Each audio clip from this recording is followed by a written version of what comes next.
Андан кийин Мекке шаарынын дагы харам шаары, тыюу салынган шаар деген дагы бир мааниси.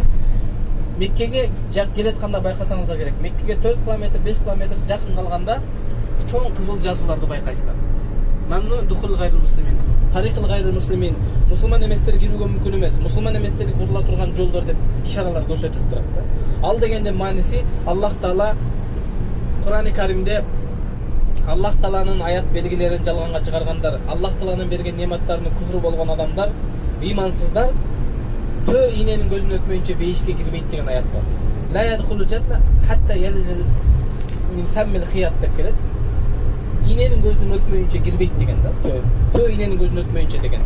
Ошол Жамалдын дагы бир тафсиринде чоң деңизде иштетилген аркан деген дагы тафсири бар. Айтор кандай болгондо дагы чоң аркан болсо деле төө болгондо деле иненин көзүнөн өтүү мүмкүн эмес да. Качан ыйманга кирмейинче демек адам бейишке кирүү мүмкүн эмес деген.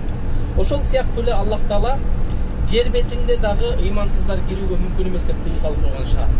Ошон үчүн харам шаары тыюу салынган дегенде бир мааниси бул Меккенин Аллахтын алдында ушундай кадыр бактуу экендиги, харамдын дагы бир мааниси ушуга чагылып турат. Демек бул харам шаары башка жерден айырмаланган ушундай ыйык жер. Ошон үчүн бул жерде пайгамбарыбыздын дагы бир хадиси келет. Меккеге келген адам ихрамдагы адам болсун, же жөнөкөй адам болсун, Меккеге келгенден кийин өзү өсүп чыккан бак дарактарын, гүлдөрүн жулуп сындырганга, жан жаныбарларды улап аңчылык кылганга тыюу салынган шаар болуп эсептелет.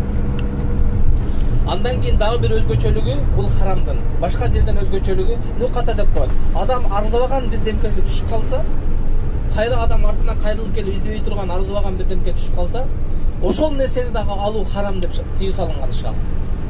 Бул шаарда билесиздер азыркы күндө Европада, же Японияда, же Германияда адамдар эч нерсеге тийбейт экен. Сенин даже кошелегиң түшүп калса, аны эч ким тийбейт, кайра келип ошол жерден таап алат экенсиң деп суктанабыз кийинчи. Негизи ал маданиятты, мына ошондой сыфатты Аллах Таала сиз менен биздерге bundan 1500 жыл бұрын Мекке шаарынын бир өкүмдөрү катары киргизип койгон нерсе болгон. Ал нерсени чындыгында бизден, исламдан, мусулмандардан үйрөнгөн нерсе. Бирок биз тилекке каршы өзүбүздүн динибизден алыстагандын натыйжасында, өзүбүздүн динибизди толук билбегендин натыйжасында ошого окшогон баалуулуктарды, исламдагы баалуулуктарды жоготуп койгонбуз. Дагы бир харам деп айтылган дагы бир негизги себеп келгенден бери көп угаттастар бул жерде бир окулган намаз 100 000 эсеге барабар боло турган жер. Аллах Таала жер бетинде эң биринчи ушул бейиштен түшүрүлгөн кара таш түшүрүлгөн жери болгондуктан Аллах Таала бир окулган намазыбызды 100 000 эсе боло турган барабар кылып койгон. Бул жерден кадыр бар ушундай жогору болгондуктан намаз сыяктуу эле башка кылынган ибадаттарыбыз дагы 100 000 эсе сооптуу болушун Аллахтан үмүт кылабыз. Бул жерде кылып аткан зикирлерибиз, бул жерде кылып аткан дуа истигфарларыбыз, бул жерде окулуп аткан нафил сүннөт намаздарыбыз, бул жерде кармалып аткан орозолорубуз жана бул жерде кылып аткан садакаларыбыз дагы 100 000 эсе жогору болот. Жана дайым биз эч качан эсибизден чыгарбаш керек, бул жерде кылынган күнөө дагы ошондой болот. Адам баласы ката кеткизбей койбойбуз. Туура эмес иш жасабай койбойбуз. Туура эмес сөз сүйлөбөй койбойбуз. Инсанбыз. Ошон үчүн пайгамбар саллаллаху алейхи вассалам хадисинде куллу бани адам хаттаун, бардык адам баласы ката кеткизүүчү деди. Хайрухумат таввабун, Аллахтын жакшысы тооба кылгандар деди. Демек биз ката кеткизбей койбойбуз. Бул жерге келгенде дагы балким сиз менен бизди шайтан, башка жерде азгырган шайтан ушундай улуу жерде ар бир кылынган амалыбыз, ибадатыбыз 100 000 эсе боло турган жерге келгенде сиз менен бизди шайтан жон койбойт. Ошон үчүн бул жерге келгенде көбүрөөк тооба кылалы, көбүрөөк истигфар айталы. Бул жерге келгенде көбүрөөк бири-бирибизге эскертип туралы. Бул жерде кылынган күнөө дагы оор болуп турган нерсе. Бул жердин харам деп дагы айтылган дагы бир айырмасы пайгамбар Мухаммад саллаллаху алейхи вассалам өзүнүн дагы бир хадисинде айткандай, эгерде адам баласы бир жакшылыкка ниет кылса, жакшылыкка ниет кылган үчүн бир сооп жазылат. Эгер ал амалды аткара турган болсо, ыхласына, ыйманына жараша, ниетине жараша 10 эседен 700 эсеге чейин көбөйтүп берем деген Аллах. Ал эми бул жерде жогоруда айткандай 100 000 эсе дагы сооп кошула турган жер. Бирок адам баласы бир күнөөгө ниет кылса дейт, алга адамга күнөө жазылбай турат. Ал адам ошол күнөөнү жасаса, Аллахтын мээрими үчүн ал адамга бир күнөө жазылат деген. Тескерисинче ошол күнөөгө тооба кылып, ниет кылганын Кудайдан коркуп, эгер ошол иштен кайтса, ал үчүн дагы бир сооп жазылат деген.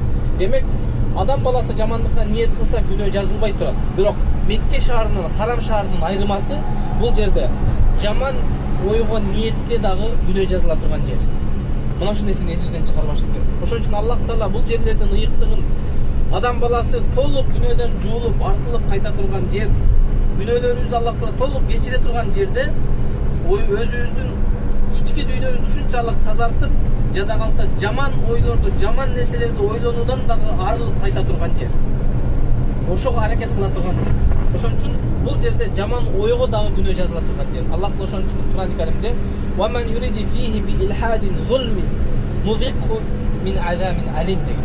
Кимде-ким ушундай жамандыкты ниет кыла турган болсо дейт Меккеде, албетте биз аны жанчыдагы катуу азаптар менен азаптайбыз дейт. Ошон үчүн бул жерде сиз менен биринчи бул нерсени өзүмө эскертүү катары андайын сиздерге айтып турган нерсе, жаман нерселерди ниет кылуу, жаман нерселерден дагы тыйылуу керек. Аллах Таала жада калса ушул жердин Меккенин урматына шариатта буйрулган кээ бир нерселерди Аллах Таала тыйыл салып койгон.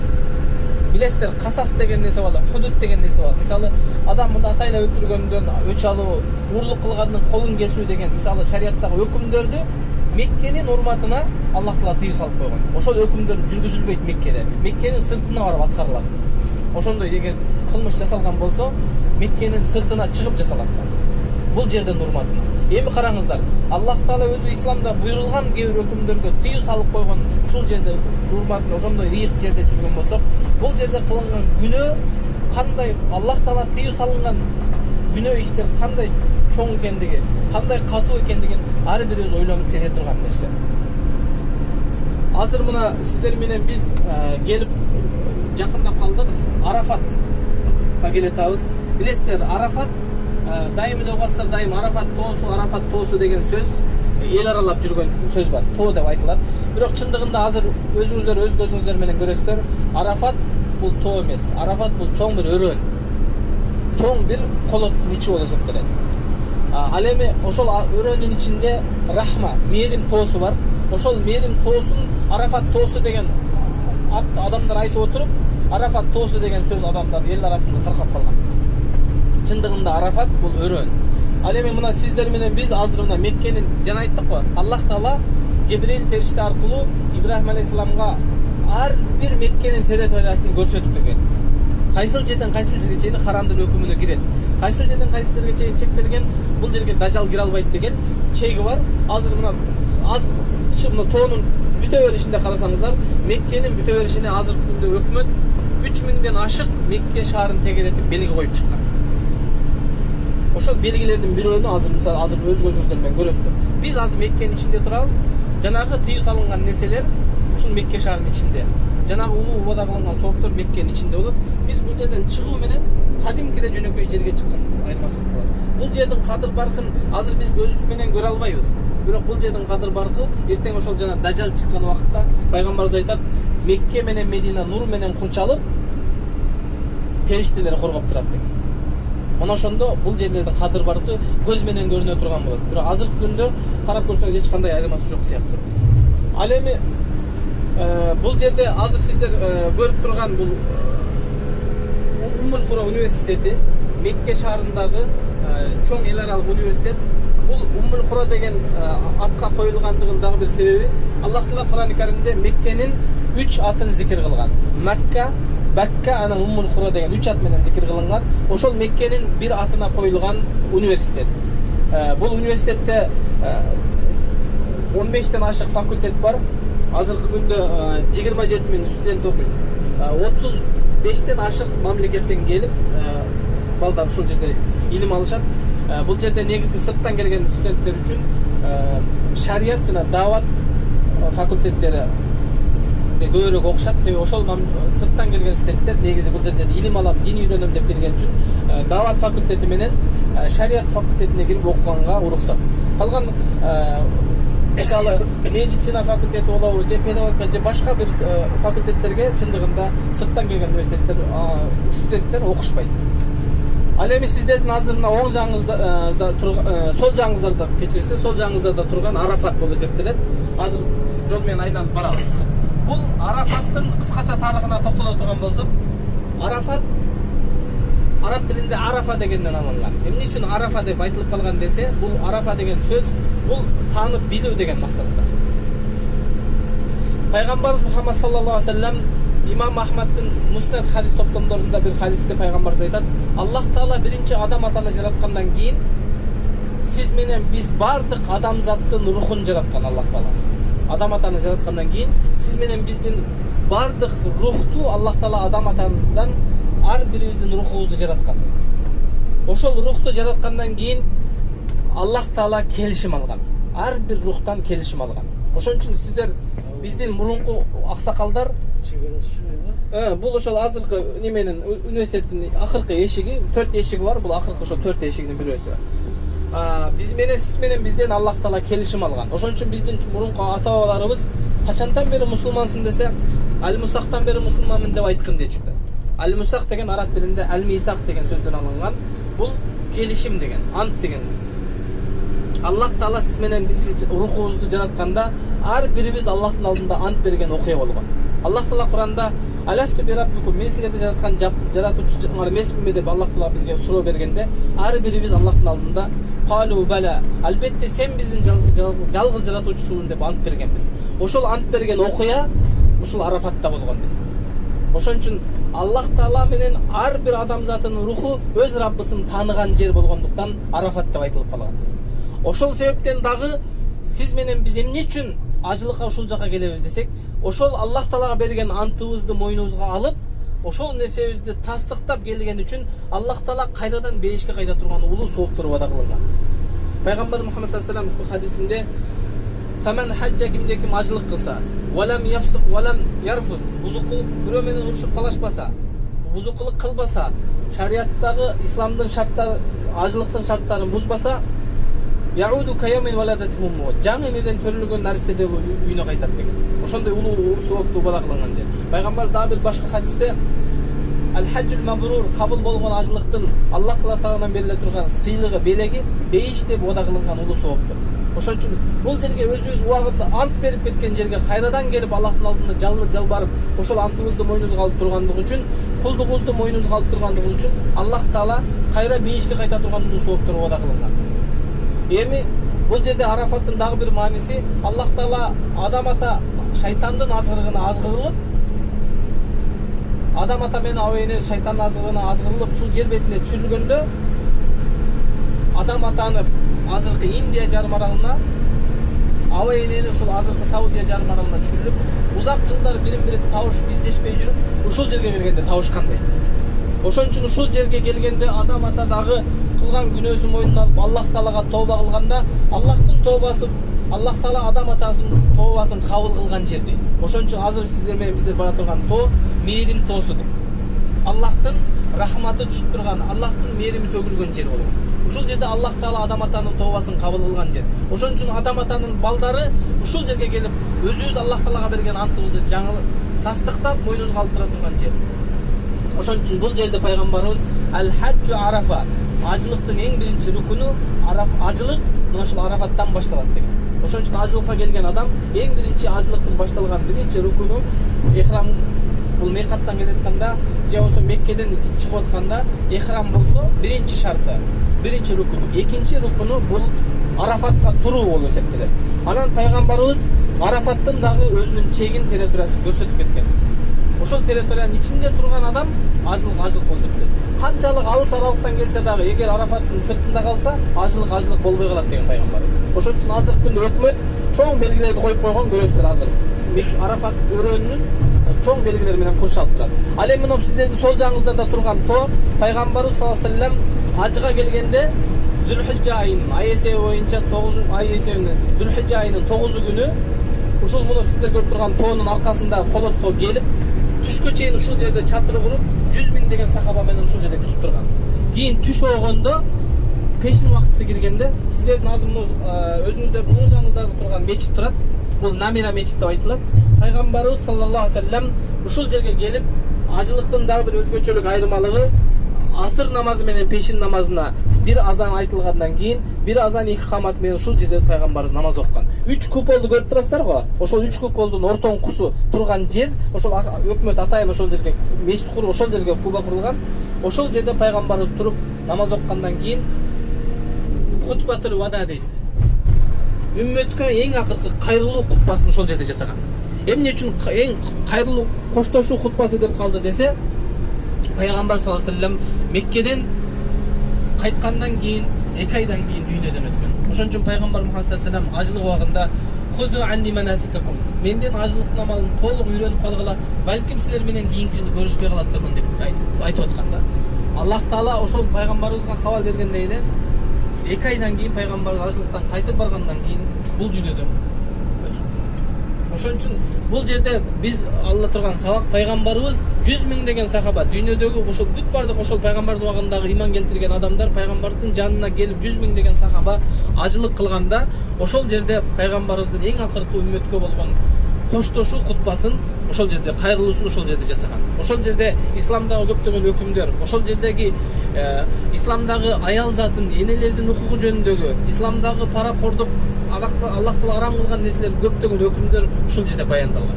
Андан кийин Пайгамбарыбыз пешин намазы менен асыр намазын бир намаз эки камат менен бир убакытта окуп, андан кийин ошол Mescid Namiradan азыркы биз келаткан Рахман тоосуна бет алган.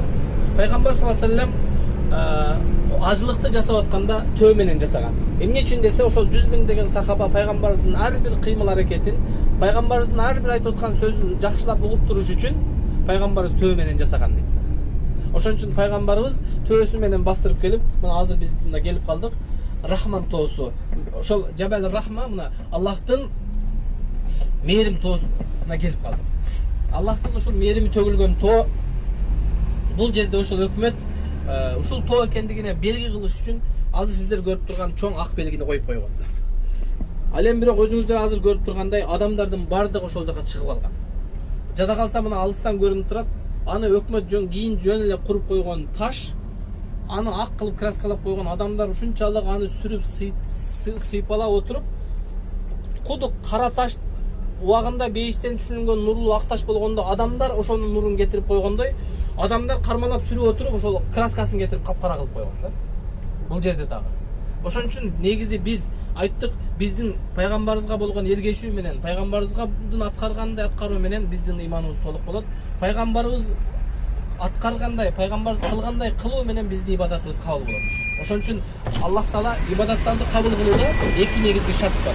Анын биринчиси чын Аллах үчүн жасаштык, ар бир жасап аткан ибадатыбызды, амалыбызды. Экинчиси Пайгамбар Мухаммад саллаллаху алейхи ва саллям көргөзгөндөй жасаштык болуп эсептелет.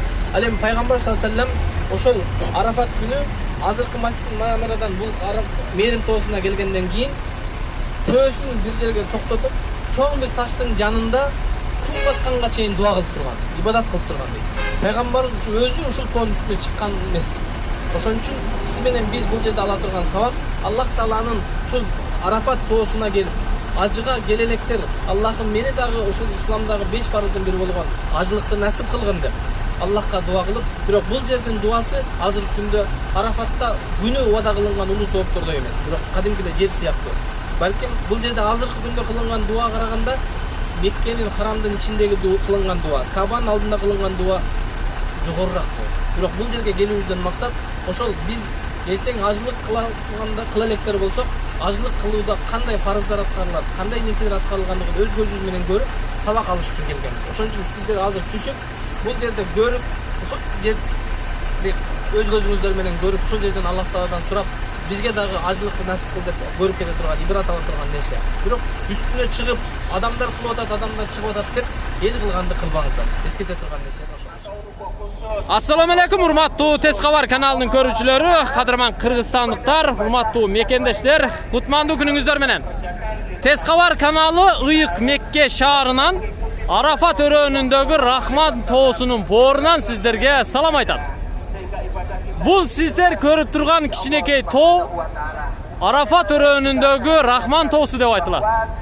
Тарыхта белгиленгендей, хадистерде айтылгандай, Мухаммед Мустафа саллаллаху алейхи ва саллям пайгамбарыбыз кайсы бир күнү таң аткандан күн батканга чейин ушул тоонун башында кайсы бир чоң таштын жанында туруп, кыблага жүздөнүп, кыбланы карап дуа кылган экен. Демек пайгамбарыбыздын издери мына ушул жерде калган. Ажылыкка келген, умра сапарына келген ар бир инсан мына ушул жерге келип, Рахман тоосуна чыгып, зиярат кылып кетишет. Алардын катарында Кыргызстандан Айжылдыз turistik firması arkılуу kelgen bizdin toptagı ziyarat kılıp geldik.